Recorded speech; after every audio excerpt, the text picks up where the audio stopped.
Nouvel ordre mondial. Et puis, dans le même temps, on entend aussi des lanceurs d'alerte qui dénoncent un complot mondial pour établir ce nouvel ordre mondial. Et tous ces lanceurs d'alerte, dans quelques domaines que ce soit des anciens militaires, que ce soit des informaticiens qui avaient accès à des informations confidentielles, que ce soit des banquiers qui dénoncent, ou des médecins qui dénoncent les faux vaccins, ou des enseignants qui dénoncent l'éducation scolaire actuelle. Dans tous les cas, les journalistes, ceux qui sont chargés de les contredire, n'ont jamais aucun argument. Et comme ils n'ont aucun argument pour démontrer que ce que disent des gens comme Snowden, comme Assange, que tout le monde connaît, parce que ceux-là ont fait la une de tous les journaux et ont dévoilé des choses terriblement graves, il n'y a aucun argument pour contrer ce qui est dit, mais en revanche, il y a toujours un seul terme qui sort, c'est la théorie du complot. Et donc, aujourd'hui, quiconque dénonce quoi que ce soit, si ça ne convient pas à la pensée unique à l'essai du gouvernement, eh bien, il y aura un journaliste pour dire « oui, vous êtes un théoricien du complot ». C'est une manière de casser les gens, c'est une manière d'influencer le public il ne faut pas croire que ça appartient à la France. C'est l'ordre de fonctionner de cette manière, d'empêcher les journalistes de parler, d'empêcher ceux qui dénoncent de parler, jusqu'à du showbiz, jusqu'à un tas de gens, puisque maintenant par Internet, un tas de gens ont fait leurs propres investigations et dénoncent les choses. Eh bien, systématiquement, que ce soit en Angleterre, en Allemagne, en Italie ou à l'autre bout du monde, systématiquement, les médias qui sont contrôlés par le même groupe donnent l'ordre aux journalistes de toujours employer ce terme. Vous êtes un théoricien du complot, ou vous êtes complotiste, ou confusionniste, maintenant ils trouvent même de nouveaux mots. Tout ça pour arriver à créer une confusion, c'est-à-dire à faire douter le public de ce qui est dit. Et a priori, ça marche sur les gens les plus naïfs, qui effectivement pensent qu'aujourd'hui qu'il n'y a pas de complot, etc., etc. Bien sûr, on peut penser que chacun agit individuellement, mais voilà un exemple. Vous avez un laboratoire qui lance un vaccin qui est particulièrement nocif, qui apporte absolument rien au niveau santé, sinon diminuer le système immunitaire, donc de faire que les gens soient plus malades et non pas moins, et qui en plus comporte des produits chimiques extrêmement néfastes pour la santé, à long terme. Ce produit ne devrait pas être sur le marché, il ne devrait surtout pas être autorisé. Mais il y a un ministre de la Santé qui va faire le contraire, c'est-à-dire vendre ce produit. Donc, en tant que ministre de la Santé, ça ne paraît pas être de la publicité, mais il recommande pour le bien des gens de se vacciner.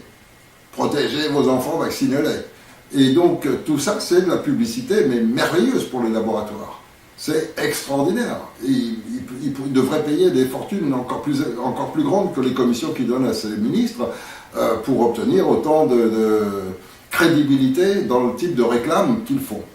Et donc, ce schéma fait qu'il est indispensable pour eux d'avoir systématiquement des ministres de santé corrompus.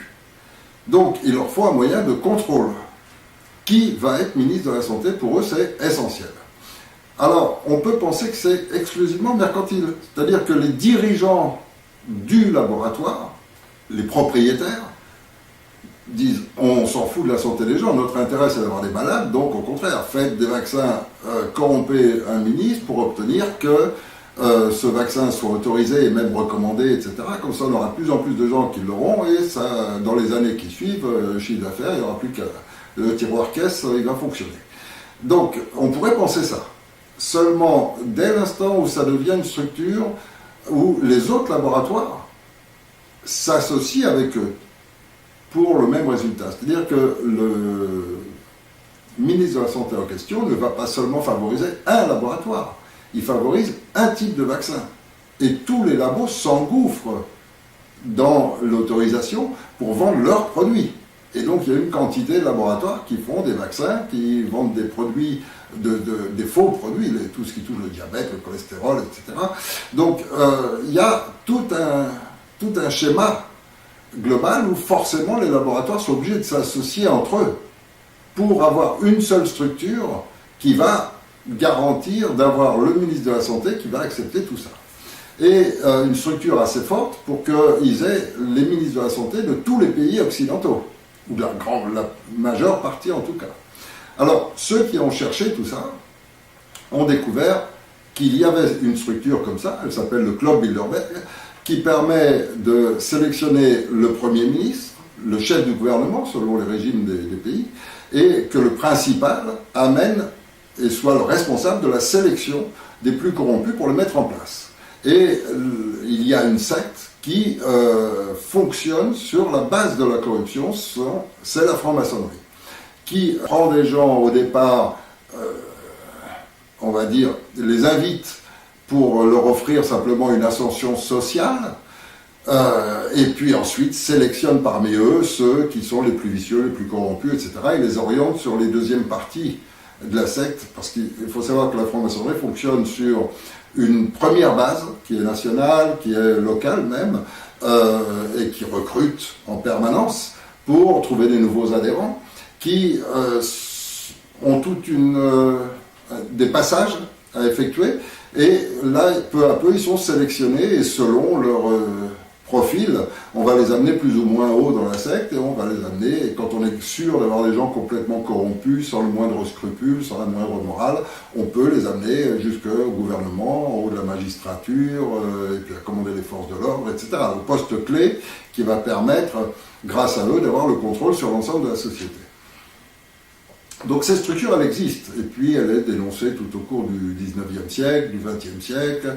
Il n'y a qu'à lire les ouvrages des anti-francs-maçons, lire les ouvrages des maçons qui sont repentis et qui ont eu accès donc à un grand nombre d'archives. Il n'y a qu'à lire tous les écrits des principaux responsables de la haute franc-maçonnerie, celle qui supervise toutes les francs-maçonneries du monde.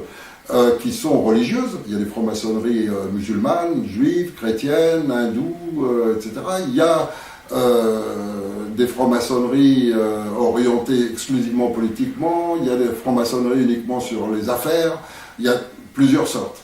Mais tout ont ce schéma où, quand on arrive à un certain niveau, et tout en haut des plus hauts gradés, il y a possibilité d'accession aux francs-maçonneries internationales, c'est-à-dire au niveau de ce qu'on appelle la haute franc-maçonnerie.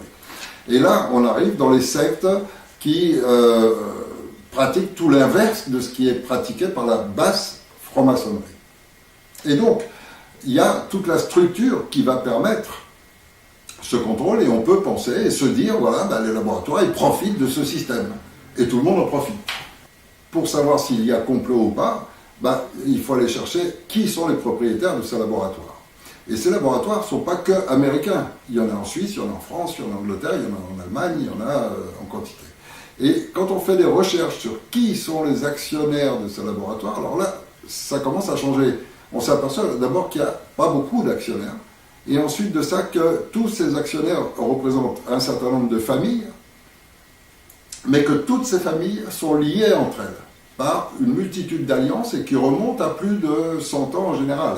Donc il y a la petite fille de la famille machin qui a épousé le truc de la famille machin, etc. etc. Et donc c'est vraiment un monde familial. C'est-à-dire que les liens familiaux entre eux sont extrêmes. Ensuite, on peut se dire, bon, ben, c'est des liens familiaux, mais chaque famille est chez elle, ne parle pas aux autres, et les programmes pour lancer des trucs pour rendre les populations malades et qui est grande consommatrice, ben, chacun l'a pensé de son côté. Non, forcément, il y a des accords qui se font, parce que sinon, ils ne pourraient pas se mettre ensemble pour corrompre un gouvernement, un ministre de la Santé, un chef de gouvernement. Donc forcément, il y a les accords entre eux. Et quand on cherche après les autres secteurs, on s'aperçoit, par exemple, si on cherche dans le secteur de l'armement, on s'aperçoit qu'encore une fois, il y a des actionnaires qui ont intérêt à ce qu'il y ait des guerres, à ce qu'il y ait des troubles, etc. C'est leur intérêt. Donc plus il y a de guerres, plus ils vont vendre de marchandises.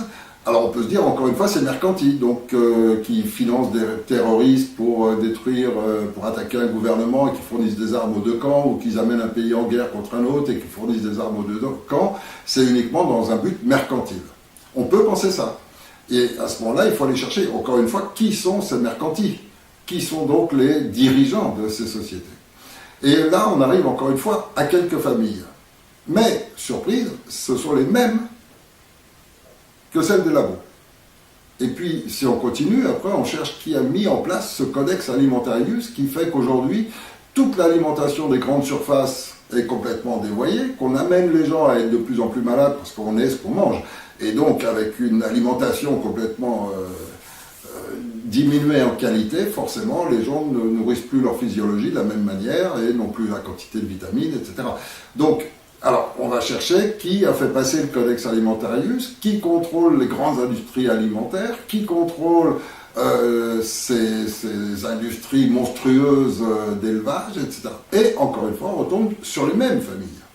Alors, quand on continue comme ça, après, qui met en place tous ces schémas maintenant de destruction du système scolaire, tel qu'il est en place, pas seulement en France, dans tous les pays, qui met en place ces systèmes de corruption de la jeunesse par le sexe, tel que ça se met en place aussi un peu partout, voilà, on retrouve les mêmes schémas, et à chaque fois qu'on remonte tout en haut de l'échelle, de savoir à qui ça profite, on retombe toujours sur les mêmes familles.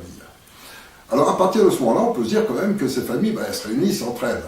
Et effectivement, quand on cherche, on découvre donc le club Bilderberg, la trilatérale, on retrouve un certain nombre d'éléments, on trouve aussi les gens qui mettent en avant.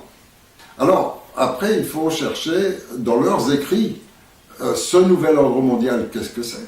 Et là, ils font des affiches, leurs propres symboles, leur doigt le carreau, etc.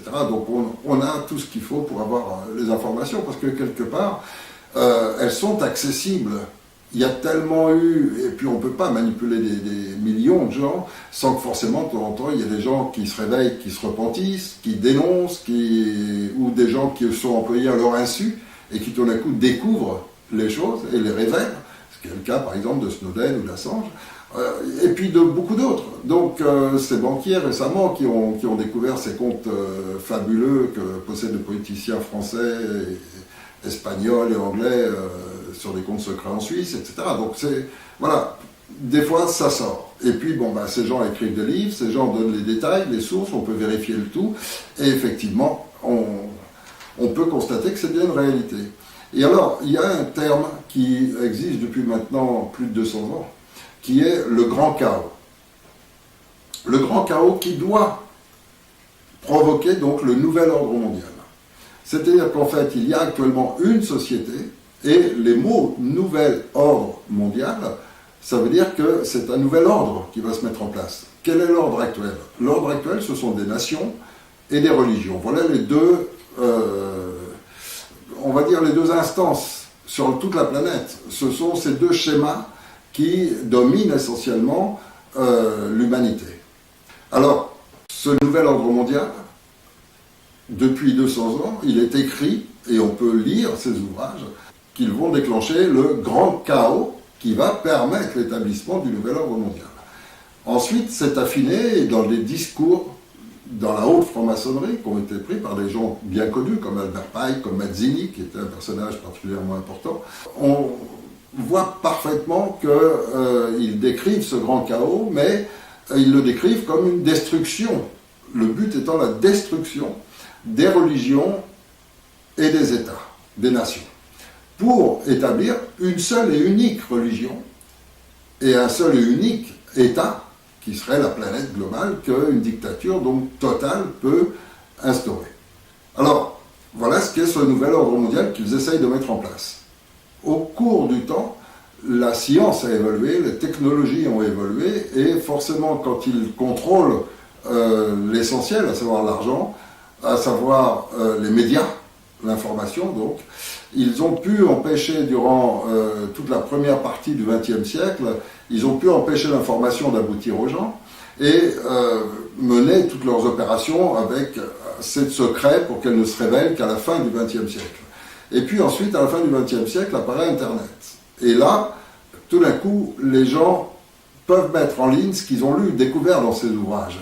Et puis, ceux qui ont lu suffisamment, qui ont pris de l'avance sur le reste du monde, parce qu'ils ont lu énormément, ils ont dévoré des centaines d'ouvrages, approfondi complètement les sujets, fouillé, cherché les sources. Alors cela échange avec les autres qui en ont fait autant, qui sont dans d'autres pays et autres, et là, tout d'un coup, sort encore plus de découvertes, plus de réalités, et tout aboutissent toujours à la même chose. C'est-à-dire que ceux qui ont cherché à partir d'une source, à partir d'un pays, ou à partir d'une langue, ou à partir d'une religion, à découvrir et à chercher ce qui se passait, aboutissent au même résultat.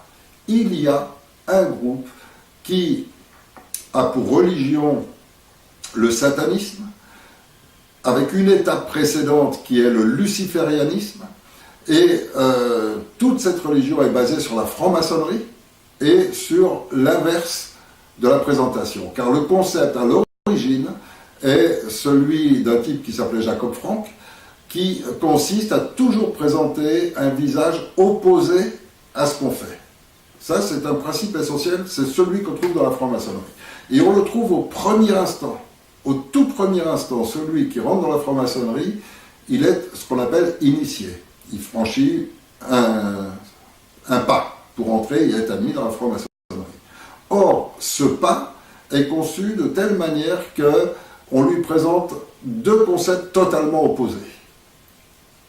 Et il faut qu'il soit idiot, soit corrompu pour l'accepter. Il n'y a pas d'autre choix.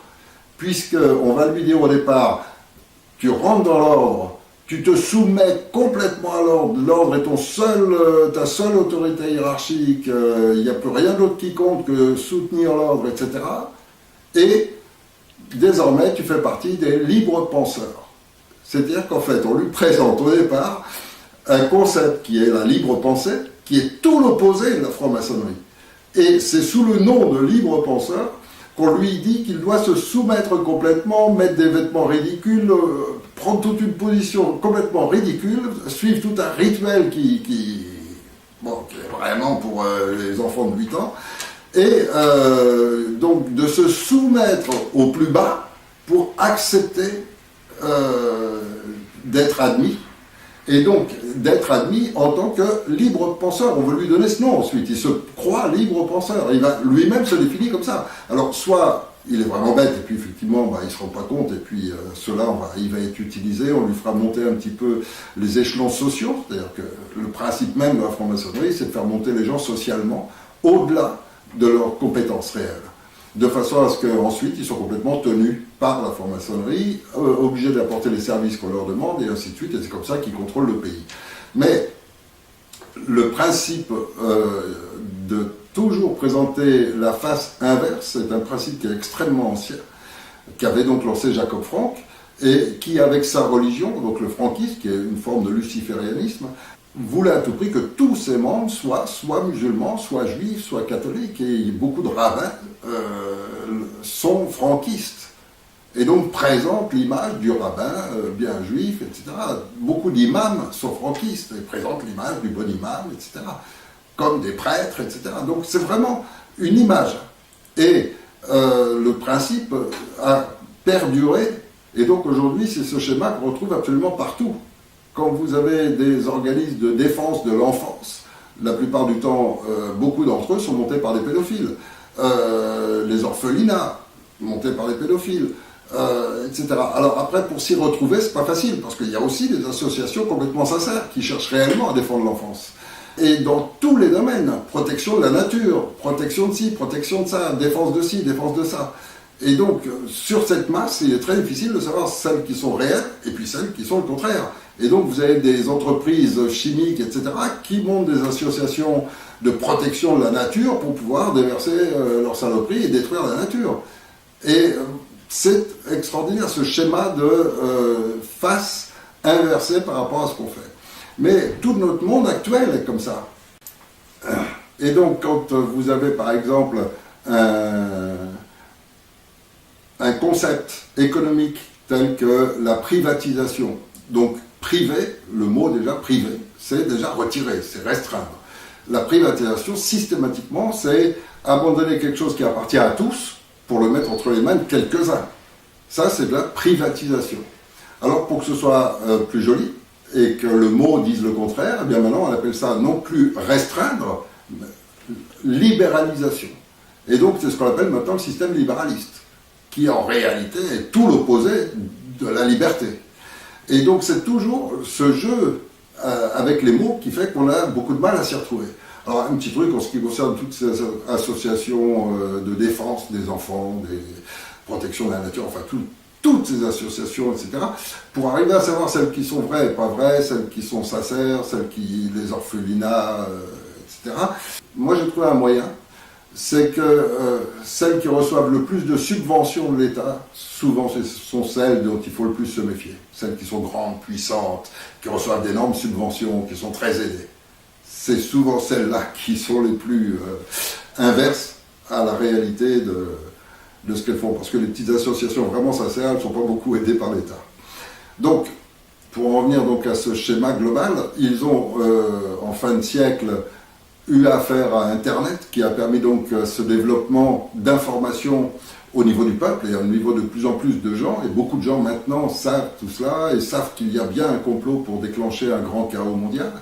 Le chaos lui-même s'est développé avec les technologies, avec les nouveaux outils, les nouveaux moyens que met à la disposition la science. Seulement le public est de moins en moins naïf et il commence à se rendre compte que tout le monde ne peut pas être complotiste, paranoïaque et inventer un complot imaginaire.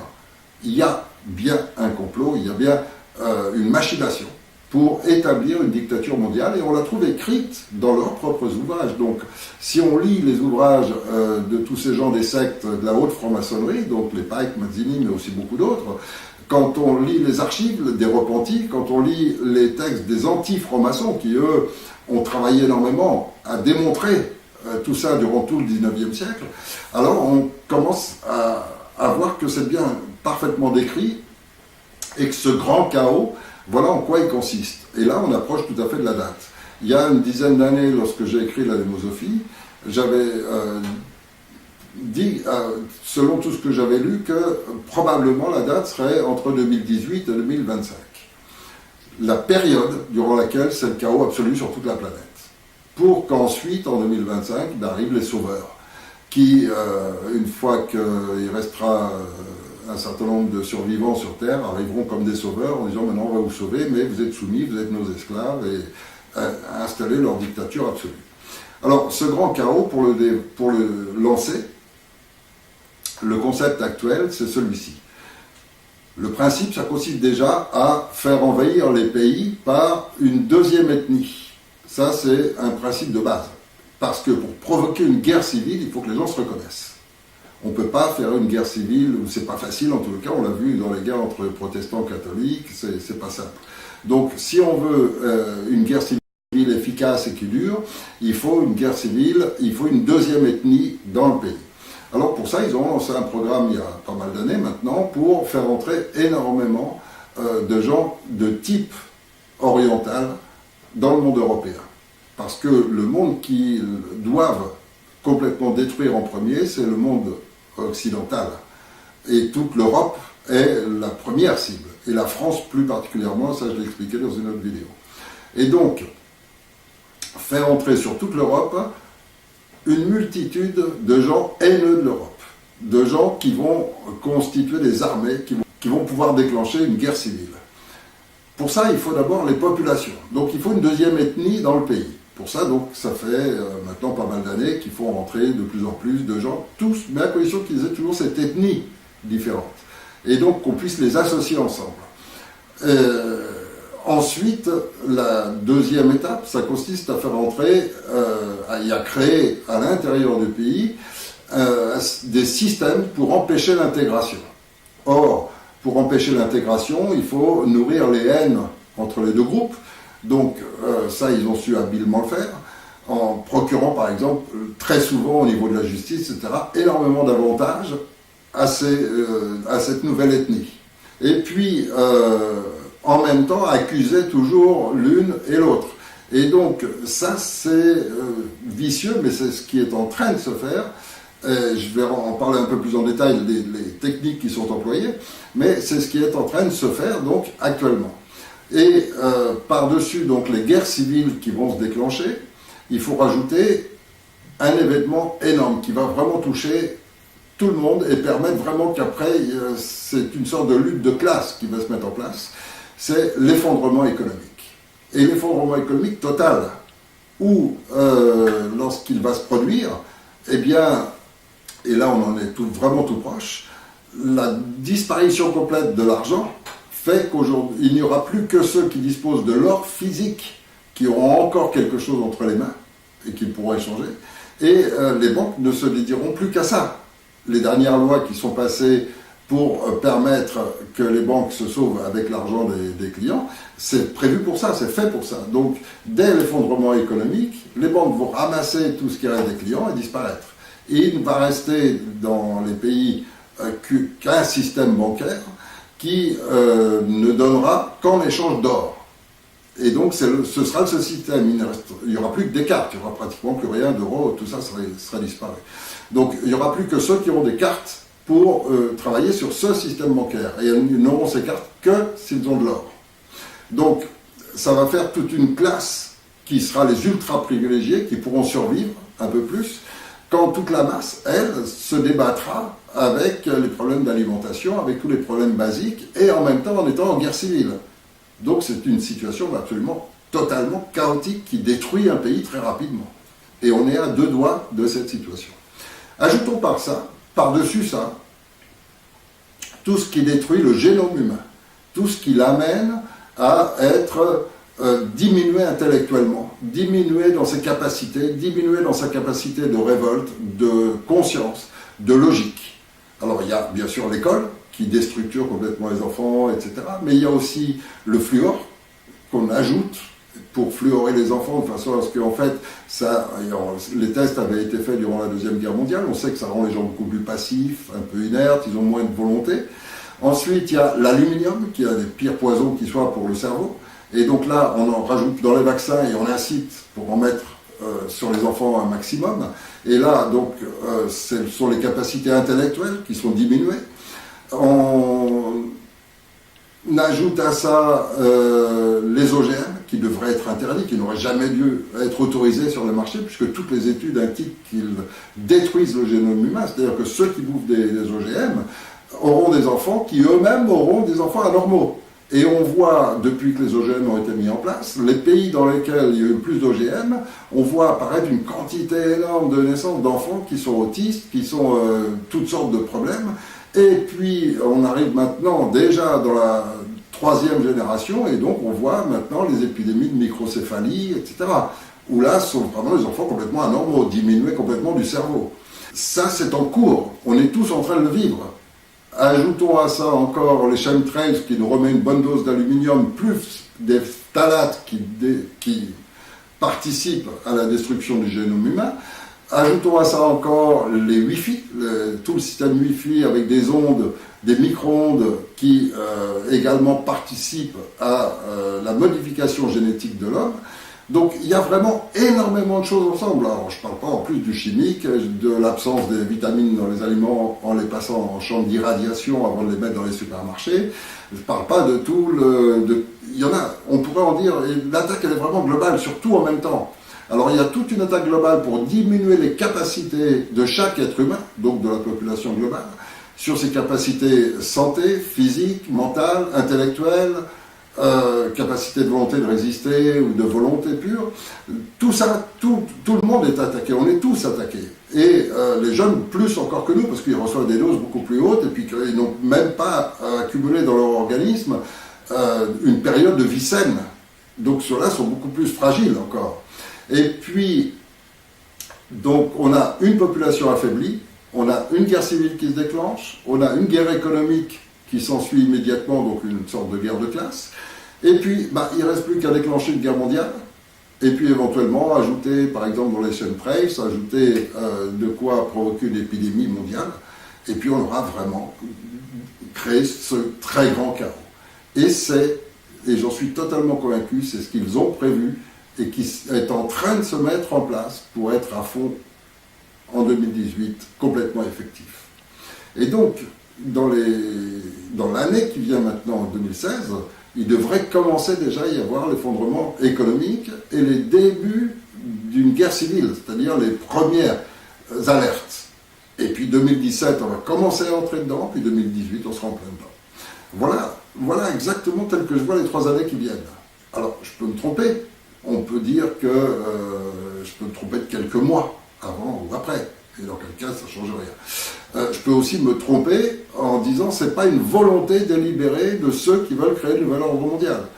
Mais alors, les centaines de livres que j'ai pu lire et qui tous vont dans le même sens, les milliers de chercheurs comme moi et de tous les pays du monde qui ont abouti aux mêmes conclusions, on aurait tous faux, on aurait tous banalisé, et tout ça ne serait que le résultat de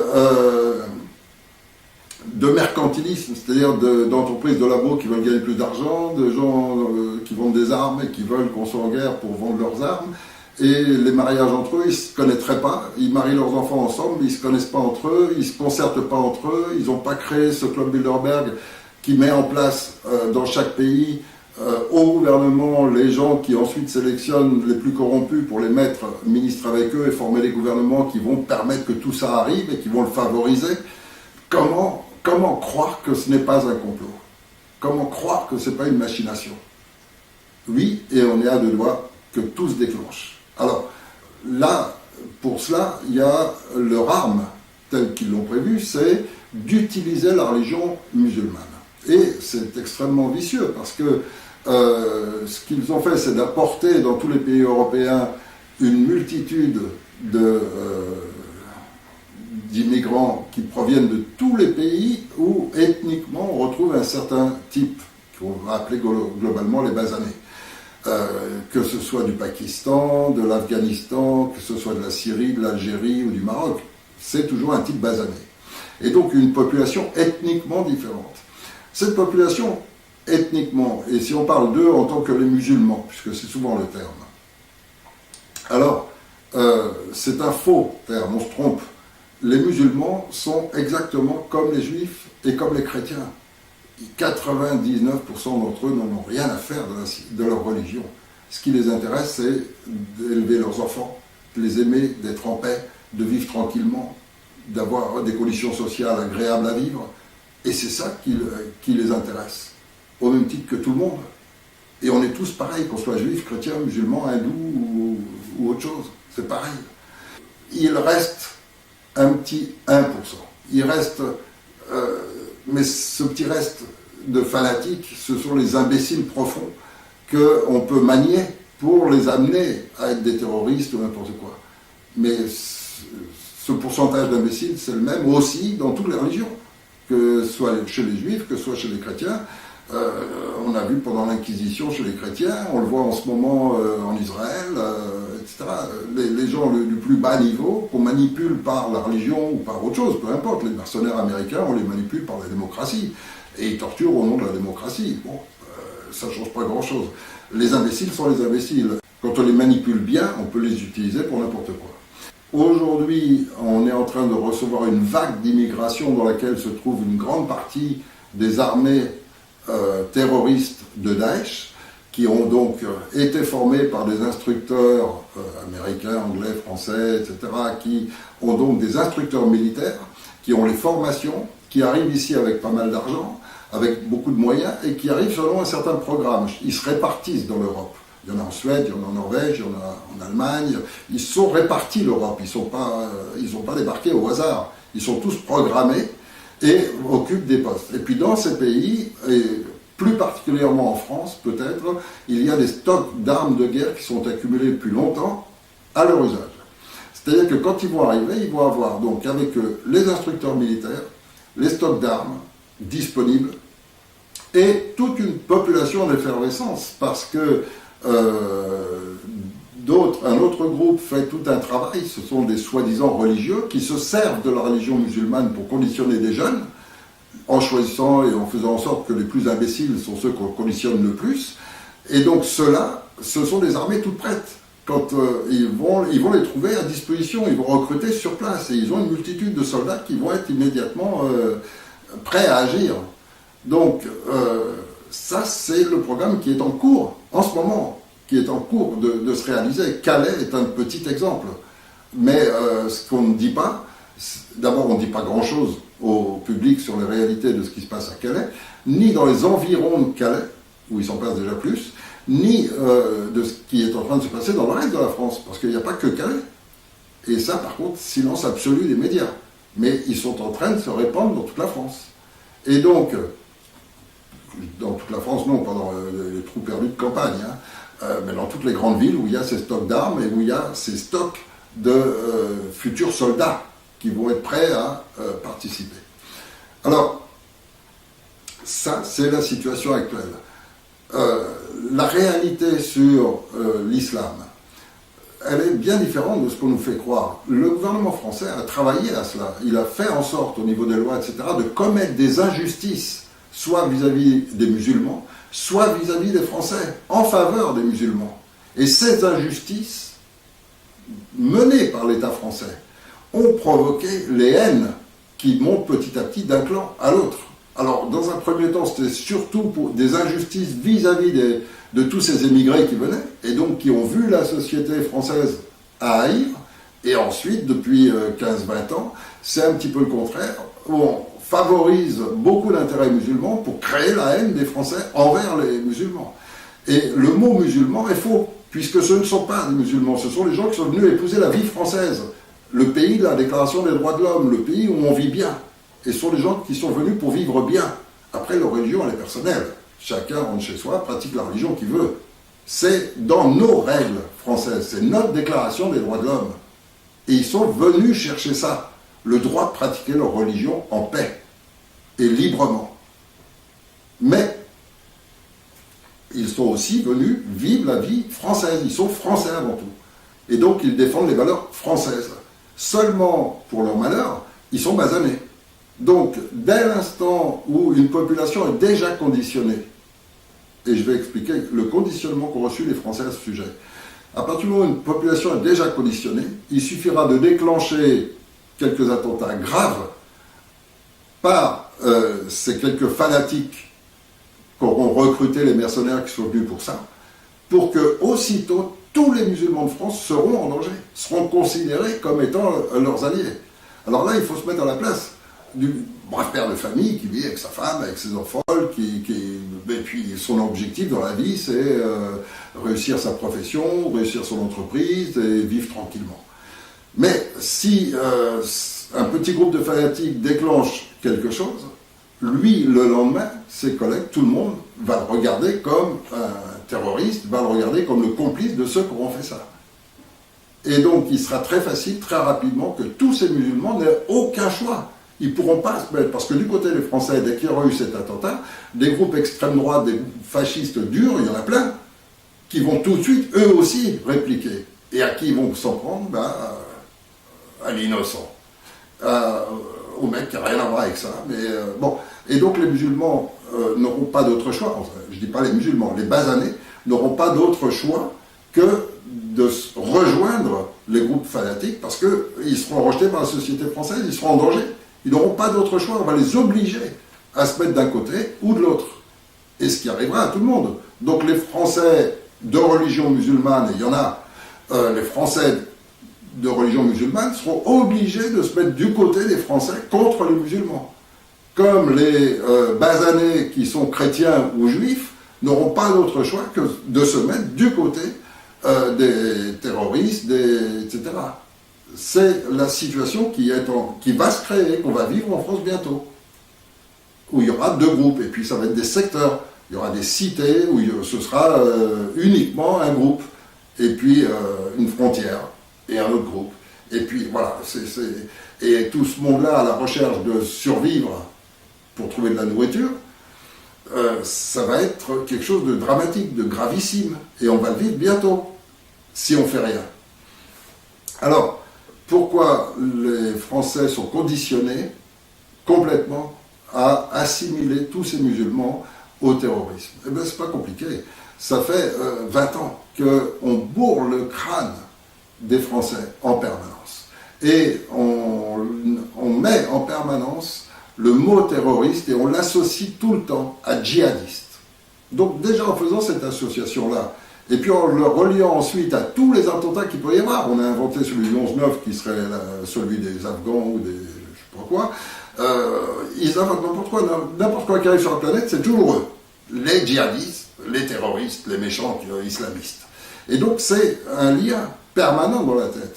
Et aujourd'hui, si vous parlez à un Français, vous lui montrez une affiche en disant on parle des terroristes, il pense à quoi? Il ne pense pas aux Esquimaux. Hein. Il pense systématiquement, dès qu'on lui met le mot terrorisme, il pense systématiquement à un basané. Il ne peut pas s'en empêcher. Ça fait 15 ans qu'on le conditionne à ça. Et donc, c'est inévitable pour lui. Alors, une fois que toute cette population est parfaitement conditionnée, il suffit de maintenir et d'en rajouter. Et en ce moment, ce qu'ils sont en train de faire, donc pour ça, c'est donc ils ont déclenché ces derniers attentats et lancé des affiches qu'on trouve maintenant dans toute la France. C'est-à-dire que tout le monde est en permanence sous la pression du musulman, en mettant des affiches dans les commissariats, dans les centres scolaires, dans les centres de santé, dans tous les hôpitaux, partout. Vous voyez ces affiches. En cas de terrorisme, qu'est-ce qu'il faut faire, etc. Bon. Et là, on se sert donc des 20 années pendant lesquelles on s'est servi de ça. Ils auraient écrit en cas de danger musulman, qu'est-ce qu'il faut faire? Ça aurait été pareil. Parce que maintenant, quand on met le mot terrorisme, tout le monde voit immédiatement musulman, islamiste, bronzé. C'est systématique. On a conditionné toute la population comme ça. Et donc, avec ces affiches, maintenant qui sont répandues partout, ils ont imprimé des quantités monstrueuses. Toute la France est couverte de ces affiches. Regardez partout, il y en a dans les mairies, partout. Eh bien, grâce à ça, on maintient la pression. Et dès qu'on va voir un musulman qui lève un petit peu le bras, ça y est, c'est un terroriste. Et en fait, on est en train de détruire complètement toutes les valeurs de notre propre pays. Là, il y a des erreurs ou des bêtises, où ça fait partie de la manipulation monstrueuse qui a été commise par des hauts dirigeants musulmans, tels que le recteur de la mosquée de Paris, quand tu lui demandes ce qu'est l'islam, et qui répond l'islam, c'est tout à la fois, c'est la religion, la nation, la culture, la civilisation. Non, alors à ce moment-là, les gens qui sont en France sont des musulmans, ne sont pas des islamistes. Parce que si l'islam c'était ça, les mecs ne seraient jamais venus en France. Parce que s'ils viennent en France, c'est pour trouver la civilisation française. Parce que soyons clairs, la France, c'est la France. Et donc, s'ils viennent en France pour les droits de l'homme, pour la liberté de la religion, etc., pratiquer leur religion en paix sans subir les lois, c'est qu'ils refusent la charia, c'est qu'ils refusent l'incultisme forcé dans certains pays musulmans, c'est qu'ils refusent la civilisation, c'est qu'ils veulent une autre civilisation. C'est pour ça qu'ils sont venus en France. Parce que sinon, si c'était pour garder exactement tout ça, ils avaient qu'à aller en Arabie Saoudite. Ils auraient émigré là-bas, pas en France. Donc, non, c'est pas ça. Ici, ce sont les gens qui veulent pratiquer leur religion librement, vivre librement et défendre les valeurs françaises. La déclaration des droits de l'homme. C'est ça la valeur initiale de la France. Donc, monsieur le recteur de la Grande Mosquée, si vous essayez d'influencer les musulmans à penser que en France, ils vont instaurer leur civilisation, leur culture. Non, vous êtes complètement à côté. La culture française, c'est Montesquieu, c'est Montaigne, c'est Sacha Guitry. Voilà, ça c'est la France. Parce que sinon, demain, on va avoir les Esquimaux qui vont arriver chez nous parce qu'on est le pays des droits de l'homme et qu'ils ont envie de vivre mieux, puis qu'ils en ont marre d'avoir des concerts avec tout le métal que les Américains leur balancent. Et peu de temps après, ils vont faire des appels comme quoi on doit tous vivre dans les igloos. S'ils viennent en France, ils abandonnent leurs igloos. Parce que c'est pas leur culture, c'est notre culture qu'ils viennent épouser. Après, qu'ils gardent leur religion, qu'ils gardent leurs mœurs chez eux, comme le font les Chinois, comme le font les Hindous, comme le font... voilà, chacun est libre de garder ses valeurs, et en plus, c'est un plus. Si on prend positivement un type qui arrive d'Afghanistan, qui a été à l'école, qui a toute la culture afghane en lui, il arrive en France parce qu'il a envie d'épouser la culture française, il acquiert une seconde culture, il transmet à ses enfants un plus, et voilà, c'est comme ça que la France s'est enrichie des Italiens, des Portugais, des Juifs, des Russes, et tout au long de son histoire. Et c'est ce qui a donné, grâce à toute son histoire, à un moment donné, la Déclaration des droits de l'homme, et aujourd'hui, l'opportunité que la France soit le pays qui à nouveau va relancer les droits de l'homme, les remettre en valeur et empêcher cette dictature mondiale de s'imposer, empêcher ces guerres de se déclencher et empêcher que la haine domine l'humanité.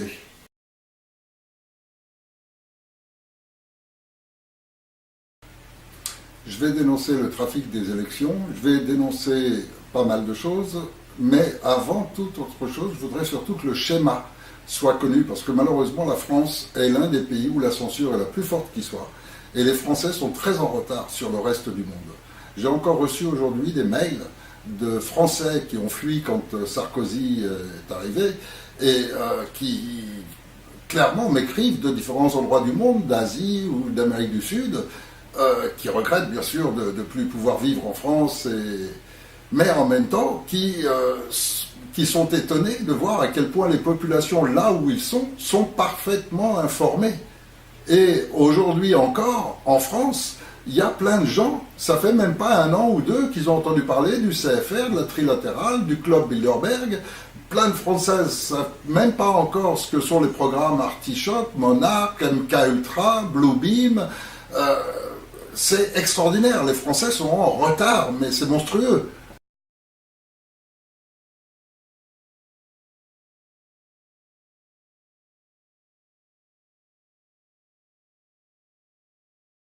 Et donc, quand on leur dit qu'en 1980, il y a 40 ans maintenant bientôt, il y a un monument qui a été érigé dans lequel une secte qui supervise les francs-maçons et qui contrôle donc tout le monde occidental à travers la franc-maçonnerie a érigé un immense monument sur lequel ils ont écrit clairement « On va tuer 6 milliards d'êtres humains pour ne garder que 500 millions qui seront nos esclaves ». Ils ont écrit clairement « On va tuer 6 milliards d'êtres humains pour ne garder que 500 millions qui seront nos esclaves ». Merde, c'est quand même extraordinaire qu'un truc aussi énorme qui aurait dû entraîner immédiatement une révolution mondiale, ça passe inaperçu. La plupart des gens le savent dans plein de pays du monde, sauf les Français, encore une fois, qui sont toujours en retard sur la connaissance de toutes ces choses-là, qui sont ce qu'on appelle globalement le nouvel ordre mondial, c'est-à-dire une union des banques et des grandes multinationales qui se financent et qui s'achètent des gouvernements, qui les mettent en place, qui mettent en place des ministres. Ils ont balancé Sarkozy en France, ensuite ils nous ont balancé Valls et Macron, et les pires crapules se retrouvent à la tête de nos gouvernements et bafouent complètement notre constitution, nos lois, ils en ont rien à foutre, ils sont au-dessus de tout cela. Et depuis 2007, Sarkozy, le premier qui a bafoué complètement la loi française, la Constitution, et qui a retiré pratiquement à la France toute légitimité gouvernementale. Il n'y a plus de gouvernement légitime en France depuis Sarkozy, depuis 2007. Et la plupart des Français n'en sont même pas conscients. La plupart d'entre eux n'ont même pas lu la Déclaration des droits de l'homme. Et donc ne connaissent pas le fondement même de la France, de ce qui fait la nation française, de ce qui fait que la France a rayonné sur le monde par les droits de l'homme. Alors, nous, on est quelques-uns à avoir beaucoup d'avance, que me reprochent pas mal de gens, mais à avoir beaucoup d'avance dans la connaissance globale de tout ce qui se passe. Et ces quelques-uns, on s'est réunis un peu après l'attentat du 11-9, où tout de suite, pour tout le monde, il était évident que c'était un false flag, que c'était un faux attentat. Et donc que c'est le gouvernement américain qui avait organisé ça chez lui. Or, peu de temps après, donc, tous ces gens qui sont des vrais chercheurs, qui ont vraiment la connaissance complète de ce qu'est le nouvel ordre mondial, des ramifications à travers les sectes, etc., on s'est réunis avec des gens de différents du continent européen, d'Amérique du Sud, enfin bon, d'Afrique, peu importe, mais toujours est-il des gens qui sont complètement informés. Et le temps qu'on s'est réunis ensemble, non seulement on s'est tous complété nos informations, mais en plus de cela, on a parfaitement analysé le schéma par lequel ils vont y arriver. Et le schéma, il commence il y a 200 ans, il se continue en commençant à établir des républiques dans le pays où il faut détruire les droits de l'homme, c'est-à-dire en France. Ils ont réussi à mettre la République en 1850. Et ensuite, le schéma de la Première Guerre mondiale, qui était destiné à imposer des républiques dans la plupart des pays où c'était possible, et ils ont réussi. Ensuite, la Deuxième Guerre mondiale, et tout le schéma qu'on connaît. Et donc tout ce schéma lancé par les Américains à travers l'Allemagne, et qui a abouti à deuxième partie du XXe siècle qu'on a tous vécu, enfin les gens de mon âge, dans lequel on a vu progresser ce Club Bilderberg, progresser tout ce schéma global qu'ils sont en train de mettre en place pour établir une dictature absolue sur la planète et provoquer un génocide mondial. Et tout ça est parfaitement clair pour une multitude de gens. Il reste encore des Français qui sont au courant d'une petite partie, pas trop de l'autre. Des Français qui ont quelques infos par-ci par-là et qui croient savoir, mais qui n'ont pas la structuration de tout ça. Alors, je crois que là, il est temps que tout le monde se réveille, et de toute urgence, parce qu'on arrive à la fin. Et quand je dis à la fin, je l'ai déjà annoncé dans une vidéo avant, c'est prévu pour le deuxième semestre 2017 la destruction de la France, pour aborder 2018 où commenceront les guerres civiles et le grand chaos mondial, c'est-à-dire probablement une guerre mondiale. Or, regardez ce qui est en train de se passer. Ils ont fait rentrer tous les émigrants, etc., pour préparer ça. À chaque fois qu'il y a un petit truc, il y a un malade mental qui tape, s'il a le malheur d'être un peu basané, on va le traiter d'islamiste. Et on va mettre ça sur le compte de Daesh ou de qui on veut. Daesh, ça appartient à la CIA. Alors donc c'est sur le compte des Américains, en clair. Donc tout ça, tout est mensonge permanent. Et ils ont les outils extraordinaires pour mentir à tout le monde, et pour manipuler le peuple, et pour que les Français soient tellement en retard sur le reste du monde. C'est la télé. Et grâce à la télé, ils arrivent à manipuler tout le monde. Et à faire croire des trucs complètement faux, et des mensonges énormes, et tous les false flags. Parce que le 11-9, c'est les Américains chez eux. Mais chez nous, on a eu Charlie Hebdo, on a eu le Bataclan, on a eu Nice. Et je mettrais ma main à couper que les membres du gouvernement étaient dedans. Ils sont impliqués, ils ont participé, ou décidé, ou préparé, ou j'en sais rien. Mais de veille, et de toute urgence, parce qu'on arrive à la fin. Et quand je dis à la fin, je l'ai déjà annoncé dans une vidéo avant, c'est prévu pour le deuxième semestre 2017 la destruction de la France, pour aborder 2018 où commenceront les guerres civiles et le grand chaos mondial, c'est-à-dire probablement une guerre mondiale. Or, regardez ce qui est en train de se passer. Ils ont fait rentrer tous les émigrants, etc., pour préparer ça. À chaque fois qu'il y a un petit truc, il y a un malade mental qui tape, s'il a le malheur d'être un peu basané, on va le traiter d'islamiste. Et on va mettre ça sur le compte de Daesh ou de qui on veut. Daesh, ça appartient à la CIA. Alors donc c'est sur le compte des Américains, en clair. Donc tout ça, tout est mensonge permanent.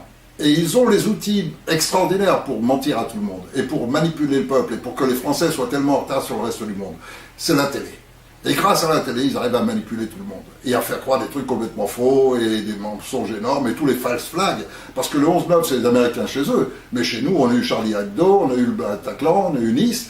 Et je mettrais ma main à couper que les membres du gouvernement étaient dedans. Ils sont impliqués, ils ont participé, ou décidé, ou préparé, ou j'en sais rien.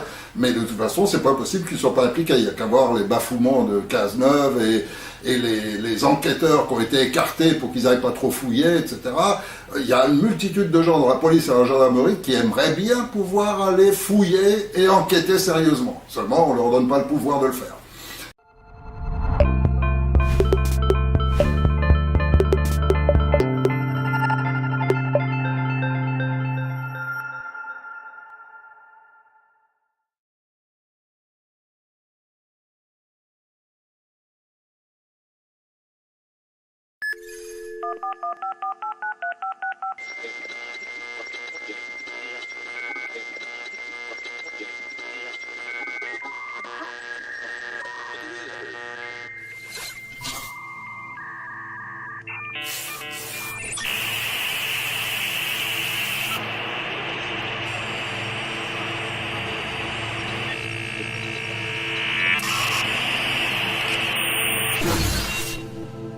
grand nombre d'archives, il n'y a qu'à lire tous les écrits des principaux responsables de la haute franc-maçonnerie, celle qui supervise toutes les francs-maçonneries du monde, qui sont religieuses. Il y a des francs-maçonneries musulmanes, juives, chrétiennes, hindoues, etc.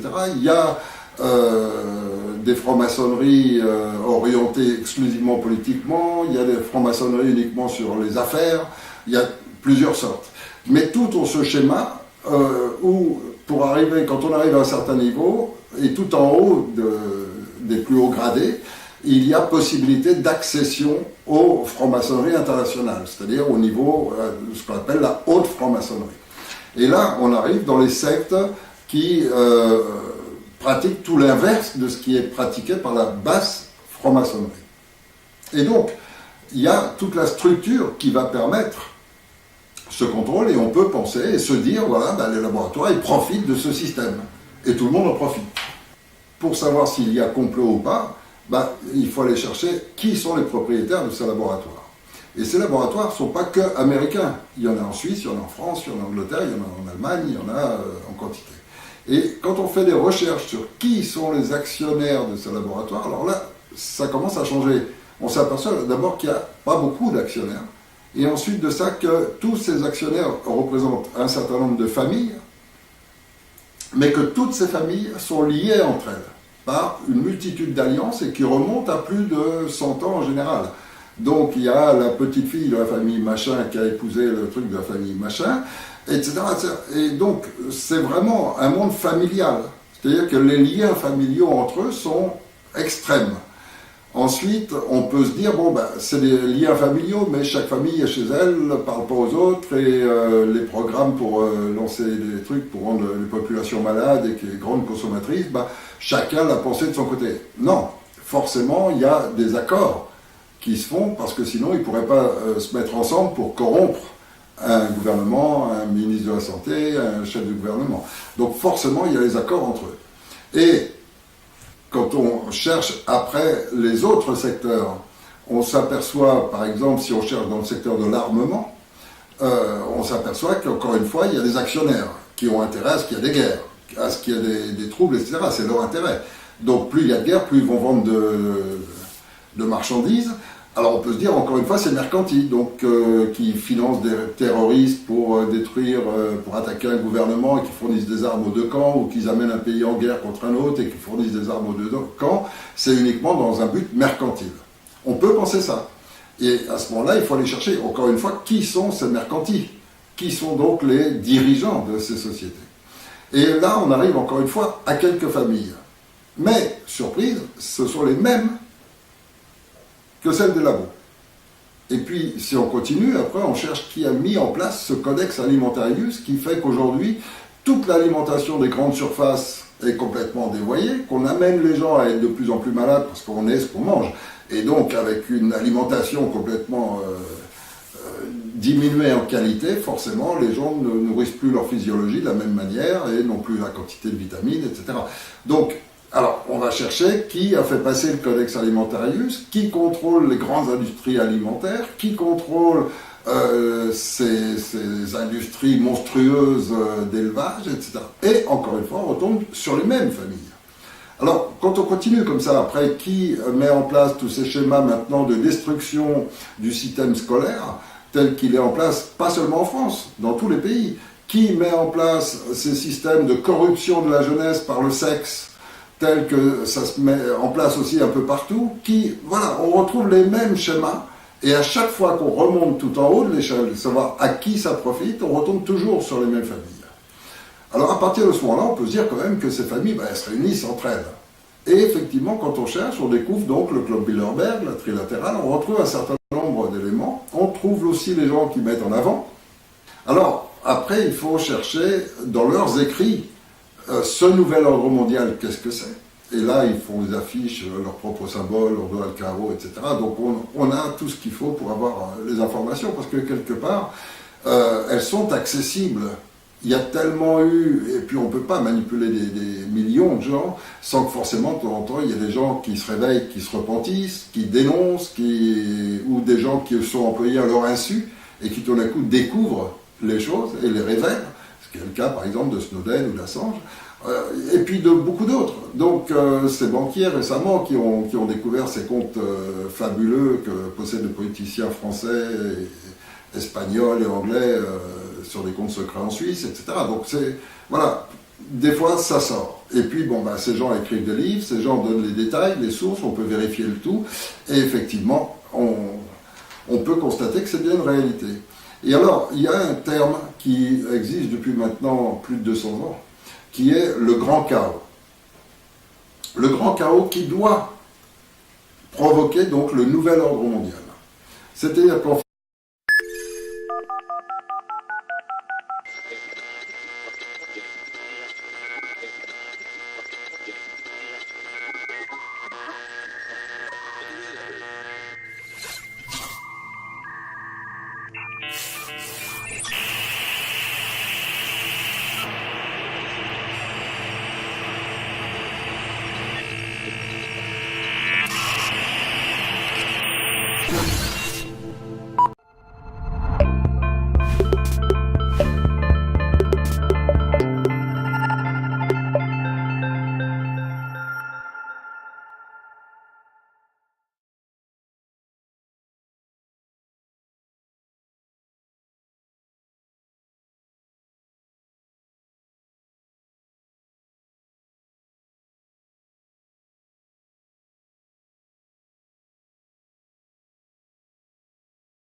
nouvel ordre mondial. Et puis, dans le même temps, on entend aussi des lanceurs d'alerte qui dénoncent un complot mondial pour établir ce nouvel ordre mondial. Et tous ces lanceurs d'alerte, dans quelques domaines que ce soit des anciens militaires, que ce soit des informaticiens qui avaient accès à des informations confidentielles, que ce soit des banquiers qui dénoncent, ou des médecins qui dénoncent les faux vaccins, ou des enseignants qui dénoncent l'éducation scolaire actuelle. Dans tous les cas, les journalistes, ceux qui sont chargés de les contredire, n'ont jamais aucun argument. Et comme ils n'ont aucun argument pour démontrer que ce que disent des gens comme Snowden, comme Assange, que tout le monde connaît, parce que ceux-là ont fait la une de tous les journaux et ont dévoilé des choses terriblement graves, il n'y a aucun argument pour contrer ce qui est dit, mais en revanche, il y a toujours un seul terme qui sort, c'est la théorie du complot. Et donc, aujourd'hui, quiconque dénonce quoi que ce soit dans les années qui suivent, chiffre d'affaires, il n'y aura plus que le tiroir caisse, il va fonctionner. Donc, on pourrait penser ça. Seulement, dès l'instant où ça devient une structure où les autres laboratoires s'associent avec eux pour le même résultat. C'est-à-dire que le ministre de la Santé en question ne va pas seulement favoriser un laboratoire, il favorise un type de vaccin. Et tous les labos s'engouffrent dans l'autorisation pour vendre leurs produits. Et donc il y a une quantité de laboratoires qui font des vaccins, qui vendent des produits, des faux produits, tout ce qui touche le diabète, le cholestérol, etc. Donc il y a tout un schéma global où forcément les laboratoires sont obligés de s'associer entre eux pour avoir une seule structure qui va garantir d'avoir le ministre de la Santé qui va accepter tout ça. Et une structure assez forte pour qu'ils aient les ministres de la Santé de tous les pays occidentaux, ou de la majeure partie en tout cas. Alors, ceux qui ont cherché tout ça ont découvert qu'il y avait une structure comme ça, elle s'appelle le Club Bilderberg, qui permet de sélectionner le Premier ministre, le chef du gouvernement, selon les régimes des pays, et que le principal amène et soit le responsable de la sélection des plus corrompus pour le mettre en place.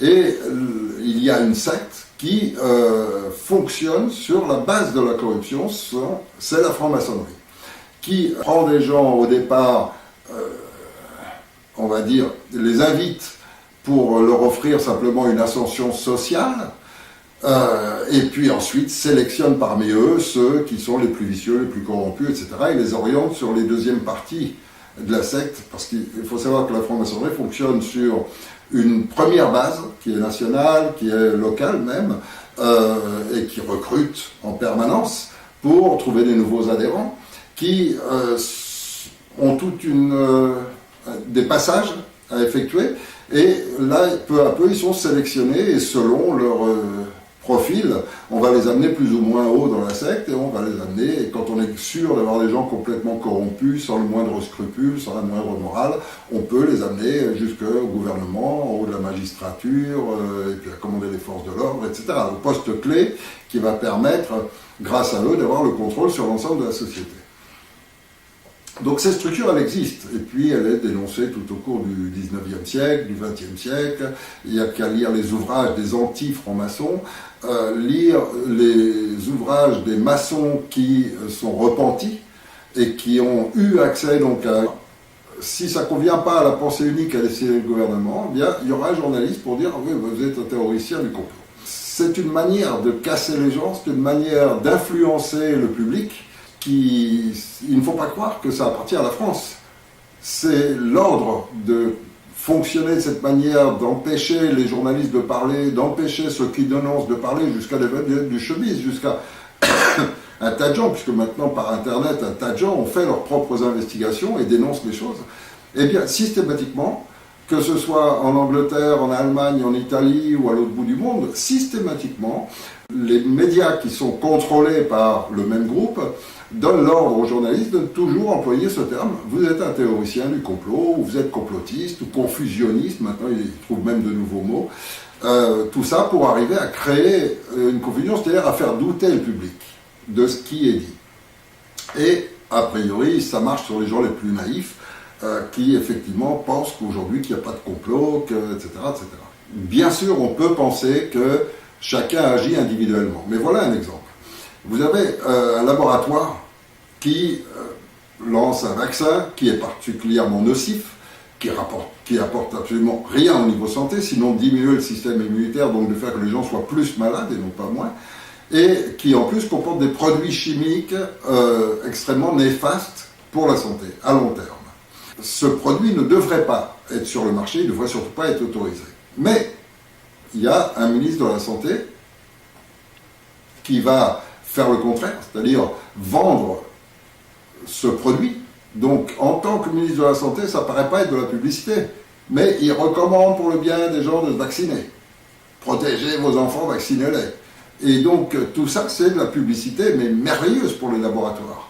C'est extraordinaire. Ils devraient payer des fortunes encore plus grandes que les commissions qu'ils donnent à ces ministres pour obtenir autant de crédibilité dans le type de réclame qu'ils font. Et donc, ce schéma fait qu'il est indispensable pour eux d'avoir systématiquement des ministres de santé corrompus. Donc, il leur faut un moyen de contrôle. Qui va être ministre de la Santé, pour eux, c'est essentiel. Alors, on peut penser que c'est exclusivement mercantile, c'est-à-dire que les dirigeants du laboratoire, les propriétaires, disent on s'en fout de la santé des gens, notre intérêt c'est d'avoir des malades, donc au contraire, faites des vaccins, corrompez un ministre pour obtenir que ce vaccin soit autorisé et même recommandé, etc. Comme ça, on aura de plus en plus de gens qui l'auront et ça